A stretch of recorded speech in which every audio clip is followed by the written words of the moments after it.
जय गुरु जी। संगत जी, गुरु जी की कृपा, गुरु जी के आशीर्वाद से आज का जो सत्संग हम आपके साथ शेयर कर रहे हैं वो नीलम आंटी का सत्संग है। बहुत ही प्यारा, बहुत ही ब्लेसिंगफुल सत्संग है। मेरी विनती है आप सभी गुरु परिवार से कि गुरु जी के सत्संग को अंत तक सुने, ध्यान से सुने, पूरा सुने। सत्संग का मतलब होता है सत्य का संग, और सत्संग की प्राप्ति जब ही होती है जब गुरु कृपा होती है। हम सभी बड़े भाग्यशाली हैं कि हम पे गुरु कृपा हुई और हमें सत्संग सुनने का और शेयर करने का सौभाग्य प्राप्त हुआ। इसके अलावा अगर आप भी अपने अपने अनुभव और सत्संग साझा करना चाहते हैं तो हिंदी में साफ राइटिंग में आप अपना सत्संग लिखकर हमारी जीमेल आईडी पर सेंड कर सकते हैं। हमारी जीमेल आईडी का लिंक आपको डिस्क्रिप्शन बॉक्स में मिल जाएगा। सत्संग आपको पसंद आए तो आप इसे लाइक कीजिए, चैनल को सब्सक्राइब कीजिए, वीडियो को शेयर ज़रूर कर दीजिएगा और बेल आइकन दबाना बिल्कुल भी नहीं भूलिएगा। जब भी कोई लेटेस्ट सत्संग आएगा उसका नोटिफिकेशन आपके पास आएगा। तो चलिए संगत जी, चलते हैं गुरु जी महाराज के सत्संग की ओर। सत्संग शुरू करने से पहले करते हैं गुरु जी का मंत्र जाप। ओम नमः शिवाय, शिव जी सदा सहाय। ओम नमः शिवाय, गुरु जी सदा सहाय। जय गुरु जी। संगत जी, सबसे पहले गुरु जी महाराज के चरणों में कोटि कोटि नमन। सारी संगत जी को जय गुरु जी। अनंतम अनंतम शुक्राना मेरे गुरु जी महाराज का, तहे दिल से मैं उनका शुक्राना करती हूँ। संगत जी, कहते हैं ना कि जीवन की डोर जब गुरु जी के चरणों में सौंप दो तो दुनिया की कोई भी दुख परेशानी आपके इर्द गिर्द भी नहीं घूम सकती। संगत जी, जब इंसान अपनों से ठोकर खाता है ना, तब उसे समझ आता है कि ईश्वर के बिना, परमात्मा के बिना जिंदगी कितनी अधूरी है। संगत जी, मैंने अपनों से बेइंतहा धोखा खाया है, जिसकी कोई सीमा नहीं, जिसकी कोई लिमिट नहीं। आप विश्वास नहीं मानोगे, अपनों के कारण ही संगत जी मेरे जीवन का सर्वनाश हुआ है। मैं बर्बाद हो चुकी हूँ। मेरे साथ इतना बड़ा धोखा खुद ही मेरे हस्बैंड ने किया, मैं आपको बताऊं। संगत जी, खैर शुरू से ही जिस आदमी से मेरी शादी हुई उसने मुझे दुख के अलावा, परेशानियों के अलावा ना कुछ भी नहीं दिया, कुछ भी नहीं दिया। मारा उसने, पीटा उसने, आंखें मेरी उसने फोड़ी, डिप्रेशन में उसने डाला, शरीर के जैसे कुत्ता नोच के खाता है ऐसा उसने मेरा शरीर नोच नोच के खाया। मतलब मेरा अस्तित्व ही उस आदमी ने मिटा के रख दिया। सब कुछ खत्म कर दिया मेरे जीवन में, सब कुछ खत्म। मेरे 2 बच्चे थे, दोनों बच्चे खा गया। संगत जी, मेरे माँ बाप की जितनी भी प्रॉपर्टी मेरे पिताजी मुझे देके गए थे वो खा गया। हर बार झूठा वादा, हर बार झूठा प्रॉमिस करके मुझे एक ही चीज कहता रहा कि मैं अब सुधरूंगा, अब सुधरूंगा, अब सुधरूंगा। और मैं मूर्खों की तरह ये सोच के रही कि परिवार है, बच्चे हैं। संगत जी, सहारनपुर मेरा गांव है और मेरे पिताजी का सहारनपुर पे संगत जी एक छोटा सा ट्रक का कारोबार है। वहाँ पे संगत जी उनका मकान कोरोना के टाइम में वो चल बसे थे।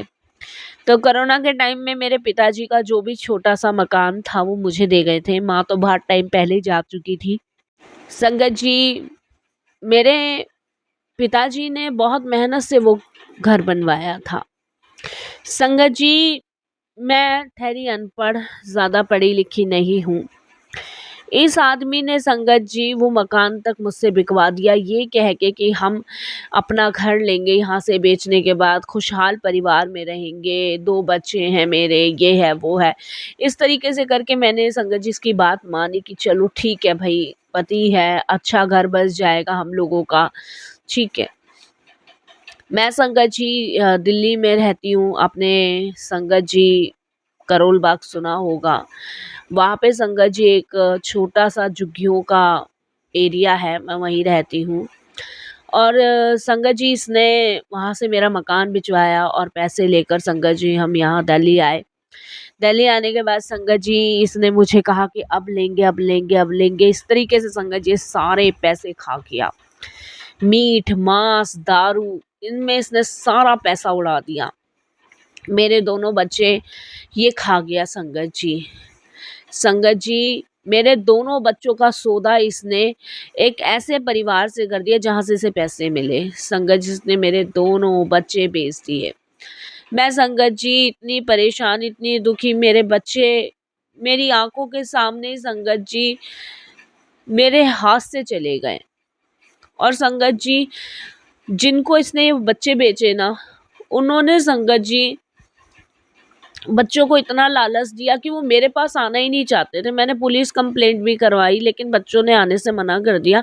उन्होंने कहा कि हमें यहाँ अच्छा लग रहा है, हमें अच्छी परवरिश मिल रही है, हमें पढ़ाई मिल रही है, हमें संगत जी उन्होंने भी बड़ा मतलब लालच मेरे बच्चों को दिया उस परिवार ने। और संगत जी मेरे हस्बैंड ने, ये लगा लो, मेरे साथ इतना बड़ा धोखा, इतना बड़ा स्कैम किया ना, मैं आपको नहीं बता सकती। मैं तो संगत जी बिल्कुल टूट गई थी, बिखर गई थी। परिवार को बचाते बचाते संगत जी मैंने अपना जीवन ही बलिदान पे लगा दिया। उसके बाद संगत जी, आप विश्वास नहीं मानोगे, मैं जब इधर उधर भटक रही थी तब मुझे गुरुजी का साथ मिला। क्योंकि संगत जी मैं आपको बताऊं, जब मैं जिस झुग्गी में मैं रहती थी, ये आदमी मुझे छोड़ के चला गया था, क्योंकि इस पे पुलिस केस हो गया था, ये भाग गया था, पता नहीं कहाँ भागा, मेरे बच्चों ने आने के लिए मना कर दिया। मैं उसी झुग्गी में रहती थी संगत जी। मेरी मजबूरी समझो या परेशानी समझो, लेकिन मैंने कभी किसी का बुरा नहीं किया, गलत नहीं किया, तो शायद भगवान ने भी मेरे साथ गलत नहीं होने दिया। वहीं के एरिया की कुछ लेडीज से संगत जी घरों में काम करने जाती थी, तब उन्होंने मुझे किसी के घर में काम पे लगाया था। और सबसे पहला जो काम मैंने पकड़ा था वो सीमा आंटी के यहाँ था, कपड़े धोने का काम। तो मैं वहाँ कपड़े धोने जाया करती थी। फिर इसके बाद मुझे एक के बाद एक काम और मिले, और झाड़ू पोछे का, बर्तन का, ऐसे काम जब मुझे मिले साथ संगत जी, तब आप विश्वास नहीं मानोगे, एक जो भाभी जी थी, अंजू भाभी जी, वो इतनी सरल स्वभाव की थी संगत जी, जैसे मेरी बहन मिल गई हो मुझे।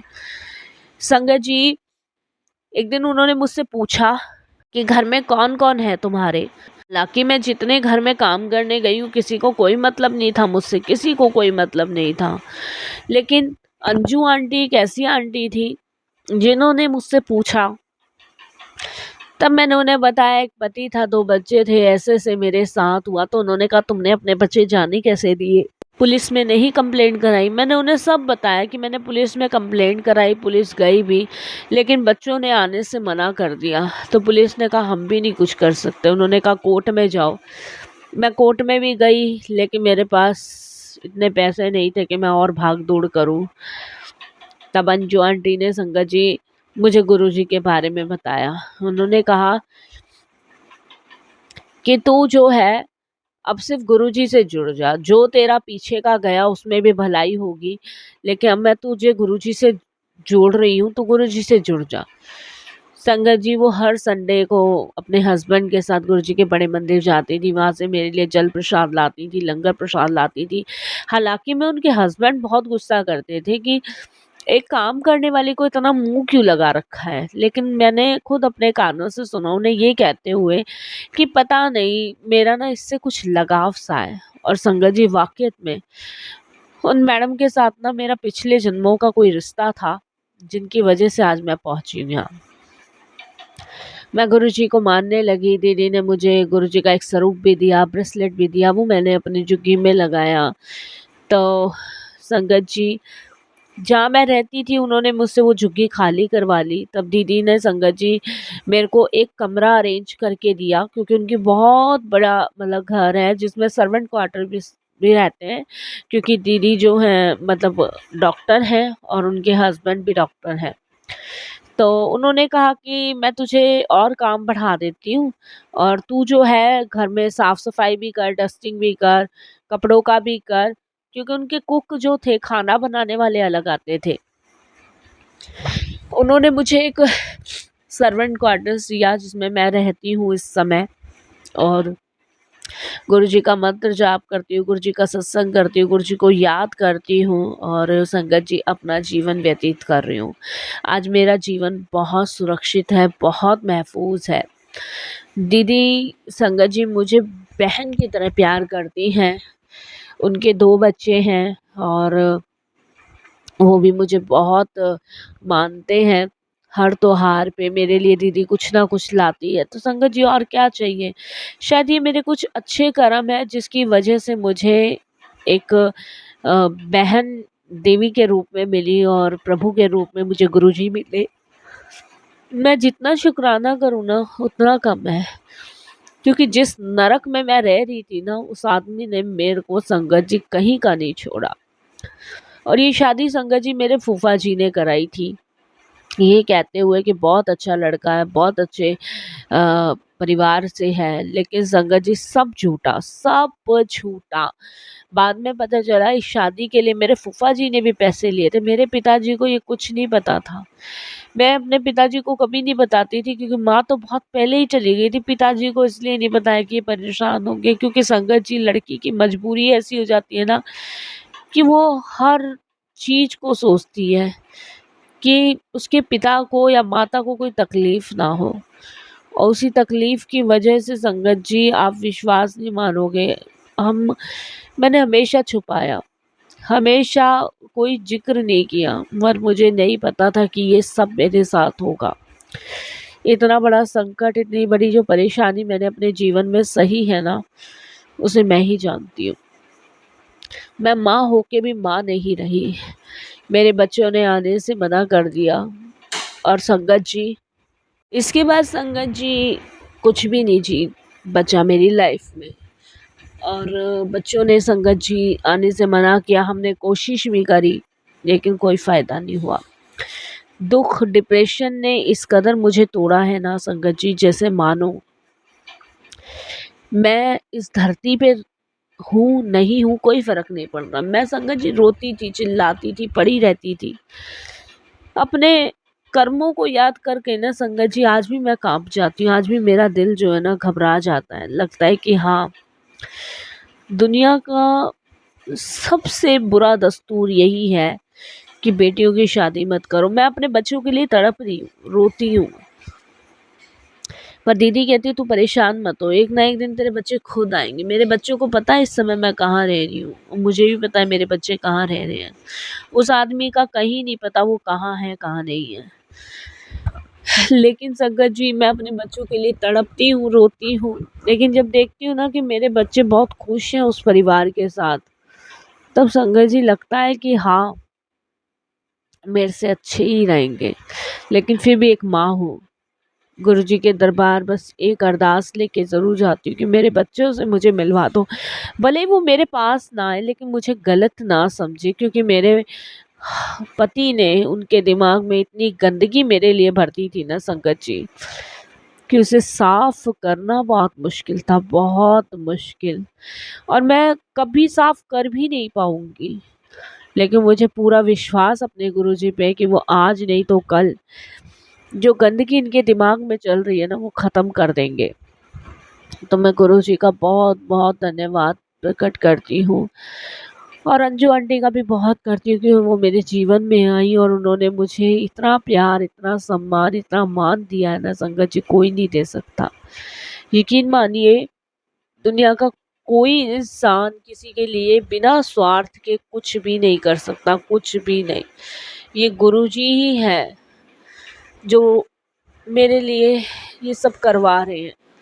संगत जी, अंजू आंटी यही बात कहती है कि मैं नहीं कर रही, गुरुजी करवा रहे हो। जब गुरुजी करवाते हैं ना, तब दुनिया की हर परेशानी, हर दुख छोटा नज़र आता है। तो बहुत बहुत शुक्राना गुरुजी, बहुत बहुत शुक्राना। ये सत्संग भी मेरा अंजू आंटी शेयर करवा रही है, नहीं तो संगत जी मैं कहाँ इस लायक थी। मैं अपने आप को इस लायक नहीं समझती। इस लायक अगर संगत जी मैं समझती तो शायद आज मैं यहाँ ना होती। मैं संगत जी ये लगा लो, ज़िंदगी के उस पड़ाव पे खड़ी थी ना जहाँ सिर्फ मौत नज़र आती थी और कुछ नहीं। मेरा तो सब कुछ ख़त्म हो चुका था, सब कुछ उजड़ चुका था, लेकिन मेरे गुरुजी ने मुझे बचाया, मेरी रंजू दीदी ने मुझे बचाया, तो शुक्राना। इस कलयुग में भी ईश्वर जैसे लोग हैं और ईश्वर की प्राप्ति है, इससे बड़ी और क्या चीज़ हो सकती है। अनंतम अनंतम शुक्राना गुरुजी, अनंतम अनंतम आपका शुक्राना तहे दिल से। हर बार आप मुझे अपने चरण से, शरण से, अपने चरणों से हमेशा लगाए रखना गुरुजी, हमेशा लगाए रखना, हमेशा जोड़े रखना और अपनी कृपा बनाए रखना।